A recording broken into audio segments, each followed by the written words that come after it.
SmackDown versus Raw. The essential debate. The draft happened months ago now, and we're a couple months in, headed into our very first Raw pay-per-view this Sunday. As we compare the two pay-per-views, Clash of Champions, no mercy. If you look at everything that has happened, everything that you want to happen, everything that you've envisioned for the WWE brand split, some questions come to mind. Which show's better? Obviously, right now, the answer would have to be SmackDown. And a big part of that is the lack of filler. Raw is filler.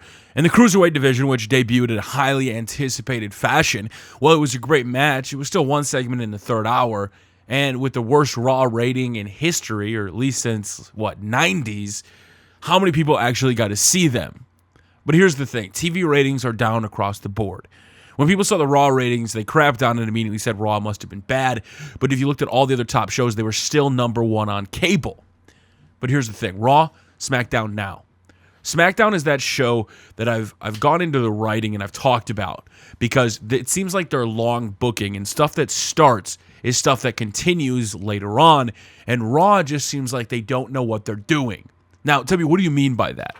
Well, look at everything that's happened on SmackDown and the stuff that I've talked about in the past. When Eva Marie was coming out, I was putting it over as the greatest thing known to man because of what it was accomplishing. And people said, but Eva sucks and Eva can't wrestle. Well, exactly. If you think she can't wrestle, what do? You use her to piss off the crowd. She comes out, she doesn't fight. Becky Lynch gets a little ticked off. The next week, something happens. Eva Marie's character again has a wardrobe malfunction, and Becky Lynch is pissed. She wants to fight somebody. She finally got drafted to SmackDown. She was the number one pick. She wants to fight. She wants to compete, and Eva just won't do it. Think of that. The bottom person on the roster going up against what would be the champion. Is there some symbolism there, or is that just WWE writing? I think that WWE is doing some long-term booking here. And then I said it got us an Alexa Bliss debut, and I said because Alexa Bliss beat Becky, when Becky was champion, Alexa Bliss would jump up and challenge her for the very first spot. And guess what? That is going to happen at No Mercy, which is crazy to think about. At Backlash, we crowned our first champion, and now heading into technically our second SmackDown pay-per-view. Excuse me, I said earlier in the video that it was their first, but I forgot about Backlash. I didn't forget about Backlash. I just couldn't remember the name at the time because a lot of the Raw storylines you cannot remember. If I look at the SmackDown storylines, I can pretty much tell you every single storyline, how they're feuding, how they got where they are, and what they're doing. That's one of the reasons it doesn't matter about 2 hour versus 3 hour. It's just what is going on. Let's name them. Nikki Bella versus Carmella. She attacked her. She beat her down, right? She was going after her. American Alpha. They pumped them up on SmackDown when they debuted as the greatest tag team. You had tag teams scouting them. You had, Ascension. You had everybody out there watching them compete. The Usos, and they were dominating everything. They were winning constantly, just like they did in NXT, until, guess what? When the push came to shove, you had a heel Uso team, a reinvigorated heel Uso team, take him out of the chase before the finals of the tournament, so he wasn't able to compete. Again, that's where the chase comes in. But then in the tournament, you led into the whole Heath Slater storyline, which was one of the best storylines going in this business. Heath Slater trying to get a job. And somebody tells me, why? Heath Slater's a goof. Why would this be the best storyline ever? It's kind of funny. It's kind of whack. Because the best storylines are the ones that the casual fan can relate to. A guy's got a job. He wants a job. He's got to provide for his kids. That's the same thing. That's the same reason Stone Cold Steve Austin got over so hard. Because if you didn't like your boss, Stone Cold Steve Austin was the guy that did what you could not do. And so when wrestling blew up, it attracted people, not necessarily for the wrestling. It attracted people for the storylines that went against the man. Now, a lot of that had to do with just Stone Cold, and the Attitude Era was pretty great. But if you go back and watch, a lot of it wasn't that great, to be honest with you, because a lot of it was filler, even on a 2 hour Raw, and now we have a 3 hour Raw with even more filler. But again, let's continue. Let's look at the other SmackDown feuds. You had Heath Slater and Rhino. You had Rhino beating Heath Slater. He's the one that kept him out of a job. But when push came to shove and Heath is begging for a job and he wants a job, who stepped up? Rhino. Rhino is his tag team partner. He went to bat for him. Rhino is running for Congress in Detroit, in Michigan. So what better way? He's the one that went on his side. He got Heath Slater a job. Again, a little subtlety. Awesome. You had Heath Slater finally accomplishing it, coming out with the I Got Kids t-shirt.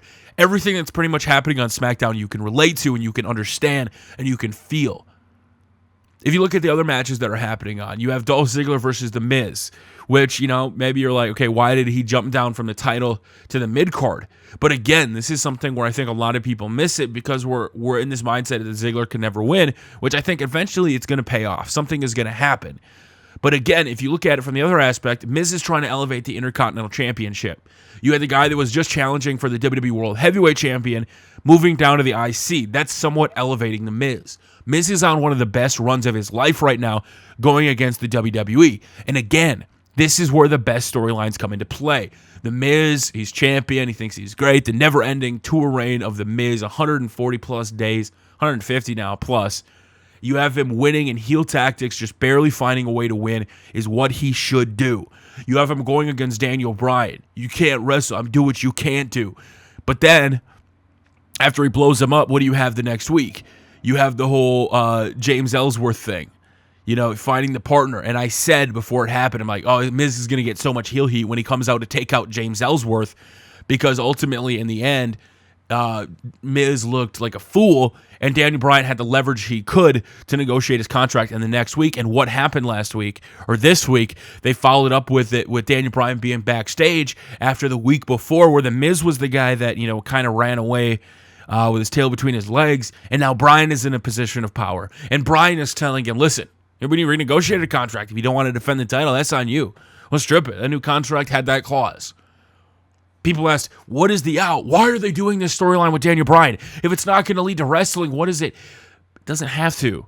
It led to something awesome where Miz is now being forced to defend his title. Miz is in a state where he's this A-lister.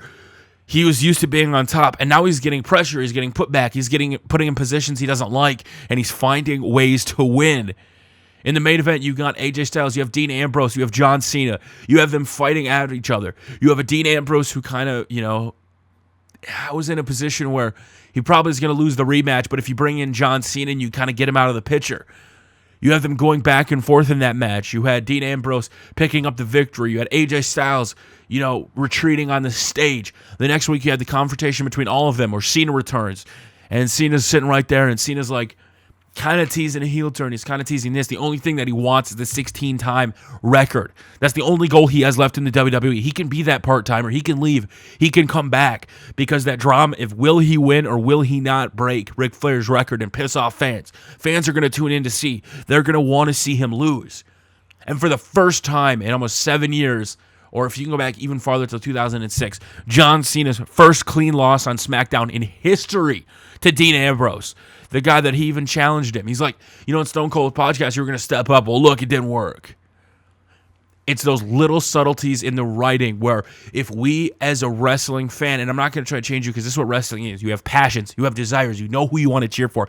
We can help dedicate storylines and we can help influence them.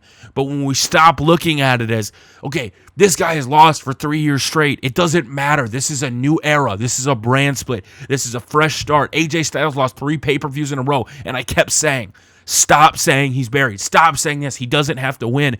Because ultimately the trials and tribulations led to him being the SmackDown WWE World Heavyweight Champion, the champ that runs the camp. That's where that came in. SmackDown has got some awesome writing. Now, for 2 weeks, they had a little bit of a blurb in the show where it wasn't as good, and that's fine. Not every show has to be the best one. As long as the shows continue to further the storylines, that's what TV is for. Raw kind of throws in filler, promos, vignettes to make money. That's where the Raw thing is. Well, if the SmackDown ratings keep going up and up, you're almost going to start having, the product placements on SmackDown instead because Raw isn't drawing the ratings. Because here's the thing. What WWE is doing now with SmackDown is pretty great. Now, I've compared SmackDown so far, and if I look at Raw, I probably couldn't tell you what's going on in Raw. You have Kevin Owens in a suit, which is great. I love it. It's bringing that prestige to it. It's making him, be higher up there. You have Seth Rollins. A lot of people got mad. Why are they teasing a triple threat? That's the thing where if you have a match, before we would just have, all right, these two guys are facing each other, right? It doesn't matter if it's predictable or not predictable. We have to get out of this mindset about predictable booking, because before, if Roman Reigns would face a guy like Kevin Owens, it would be for nothing. Now you at least put at the start of the show, you have stakes. Will Roman Reigns make it into the main event? Tune into that third hour. And then when he does it and they went, oh, that was predictable. That was a waste of time. Why did they do that? Well, it would have been more of a waste of time if they did a huge mixed tag match that had nothing to do with it. Instead, you got a Rusev heel coming back out, which was awesome. And that's something I will put over. Rusev coming back out. Rusev having a great run as champion, kind of trolling everybody, saying he was on vacation for 20 days still. They thought he was going to be returning like September, like way later than he did, and then boom, he shows up. There is stuff on both shows that is great, but right now, in my book, SmackDown has got the edge because SmackDown has got that consistent booking that when you watch something on TV, this is what I said about NXT 2 years ago. The reason NXT is so great when you look at storylines is if you can look at a highlight reel package and you fully understand a story, like the Sami Zayn, the friendship angle, everything. When you have the vignette package, if you see everything, the storylines that's built up week after week after week, and you can envision in your head a promo package to promote the match, a vignette, that is where WWE is doing the right thing. And right now, every match on SmackDown has it. You had American Alpha coming in to be the most dominant tag team. You had the Uso heel turn, going after the MCL, going after the leg. And then eventually when they win the title, that promo package is going to be excellent. That vignette is going to be there. You're going to feel the emotion. You're going to want them to win as soon as Heath Slater and Rhino drop it. Their tag team chemistry on screen is absolutely fantastic. So in my book, SmackDown is getting the edge. Raw right now, I think they're in a state of they don't know what they're doing. All the storylines need to have a place to go. They need to be continuing. They need to make it feel like it's a big deal. And right now, SmackDown, in my opinion, undoubtedly 100% is the better show based on storylines and everything they have going. That's about it. Until next time, guys, my name is Tubby Emu. We'll do a follow-up and see you in a month after the pay-per-views and see which show is out on top.